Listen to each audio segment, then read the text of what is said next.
নমস্কার, আমি বিশ্বজিৎ। আর আশা করছি আপনারা সবাই ভালো আছেন। আমি আমার শরীর খারাপের কারণে দীর্ঘদিন ভিডিও বানাতে পারিনি।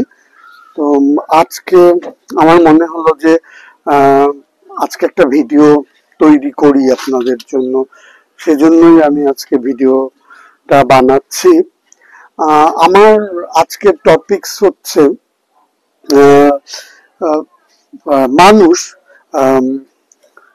ইদানিংকালে দেখছি ভীষণ হিংস্র হয়ে উঠছে। তো আমার মনে হলো যে এই হিংস্রতার কারণ কি, মানুষ এত হিংস্র হয়ে উঠছেই বা কেন। তো সেখানে গিয়ে মানে সেইটার কারণ খুঁজতে গিয়ে আমার মনে হলো বা আমি একটু খুঁজেও পেলাম যে বিভিন্ন ইস্যুতেই আসলে মানুষ হিংস্র হয়ে উঠতে পারে। তবে আমার যেটা মনে হলো যে একটা সামাজিক জায়গা থেকে ব্যাপারটাকে দেখা যেতে পারে। অর্থাৎ আমরা তো প্রত্যেকেই সামাজিক জীব। তো যখন আমাদের মধ্যে হিংস্রতা তৈরি হচ্ছে, সেখানেও কিন্তু একটা সমাজের থেকে সেই হিংস্রতাটা চলে আসে। তো আমি সেই দিকটাই আজকে আলোচনা করব। আমি আজকে দেখতে চাইছি যে কিভাবে সামাজিকতা আমাদেরকে হিংস্রতার দিকে নিয়ে যায়। আসলে একদম ছোটবেলা থেকেই আমাদের মধ্যে তো একটা বিলিফ সিস্টেম তৈরি করে দেওয়া হয় যে আমাদেরকে কি কি পেতে হবে মোটামুটি ভাবে। এই র্যাট রেসে এসে সকলেই তো তার সফলতার চূড়ান্ত বিন্দুকে ছুঁতে পারে না। তো যারা ছুঁতে পারে না তাদের মধ্যে একটা বড় অংশের মানুষ বা বড় অংশের কিশোর এরা কিন্তু হতাশার দিকে চলে যায়, চলে গিয়ে অন্যরকম একটা লাইফের মধ্যে যায়, অন্ধকারের মধ্যে ডুবে যায়। কিন্তু সকলের মধ্যেই যে এই রকমের একটা আমরা পরিণতি দেখতে পাই তা নয়। কিছু মানুষ আছে যারা এই না পাওয়াটাকে বা তাদের যে জিনিসগুলো, তাদের অধিকারগুলো যে তারা পেল না, সেখান থেকে কিন্তু তারা হিংস্রতার দিকেও চলে যায়। আমার আলোচনা আজকে তাদেরকে নিয়ে। এবং এইগুলো কোথা থেকে আসছে, রুটটা কোথায়। আমরা দেখবো যে যে বিভিন্ন রকমের যে সিনেমাগুলো তৈরি হয়, সিরিয়ালগুলো তৈরি হয়, বিভিন্ন সিরিজ তৈরি হয়, ইদানিং কালে বিভিন্ন মোবাইল গেম, সমস্ত জায়গাতেই কিন্তু ভায়োলেন্স বা হিংস্রতাকে প্রাধান্য দেওয়া হচ্ছে।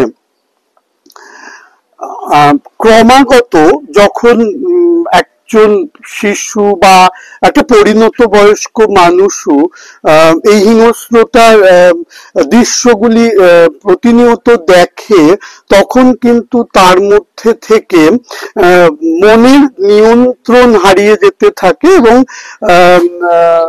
হিংস্র হয়ে ওঠার যে একটা মোরাল ভ্যালু, সেটাও কিন্তু নষ্ট হয়ে যায়। আর আমরা প্রচুর সম্পর্কের মধ্যে থাকি এবং এই সম্পর্কের নানান ধরনের সম্পর্কের মানুষগুলোর যে অতিরিক্ত চাহিদা, সেই চাহিদাগুলো মেটাতে মেটাতেও কিন্তু মানুষ ক্লান্ত হয়ে পড়ে। এবং এই ক্লান্ত হয়ে পড়া এবং এই একঘেয়েমি থেকে বেরিয়ে আসার জন্যও কিন্তু অনেকে হিংস্র হয়ে উঠতে পারে। মানুষের প্রচন্ড আগ্রাসী মনোভাব, এই আগ্রাসী মনোভাব থেকেও হিংস্রতা তৈরি হয়। যৌনতা সম্পর্কিত ছবিগুলো কিন্তু মানুষকে হিংস্র করে তোলে। মনে করেন কেউ কোনো কারণে যন্ত্রণা পায়, এই যন্ত্রণা যখন কেউ পায়, এই যন্ত্রণার মধ্যে দিয়ে যখন কেউ যায়, যে এই যন্ত্রণাকে নিতে নিতে উপলব্ধি করতে করতে তার মধ্যেও কিন্তু একটা এই যন্ত্রণাটাকে ফিরিয়ে দেওয়ার মানসিকতা তৈরি হয়, এবং তখন গিয়ে সে কিন্তু আমি যন্ত্রণা পেয়েছি, আমিও যন্ত্রণাটা মানুষকে ফিরিয়ে দেব, এবং সেরকম এই অ্যাঙ্গেল থেকে জীবনটাকে দেখে তখন কিন্তু সে অনেককেই যন্ত্রণা দেয়। সেই এক্ষেত্রে কিন্তু তার ভেতরের যে মানবিক অনুভূতি সেগুলো কিন্তু অনেকটা ভোঁতা হয়ে যায়। বাড়িতে, কাজের জায়গায়, রাস্তাঘাটে, বাসে, ট্রামে, ট্রেনে, এই সমস্ত জায়গায় অতিরিক্ত ভিড় এবং অতিরিক্ত একটা জঞ্জাট কিন্তু মানুষের মনের মধ্যে একটা বাড়তি চাপ তৈরি করে, এবং এই বাড়তি চাপ কিন্তু কখন একটা হিংস্র মনোভাব তৈরি করে এবং কখন একটা হিংস্রতার মধ্যে দিয়ে আমাদেরকে নিয়ে চলে যায়, আমরা কিন্তু সেটা বুঝতেও পারি না।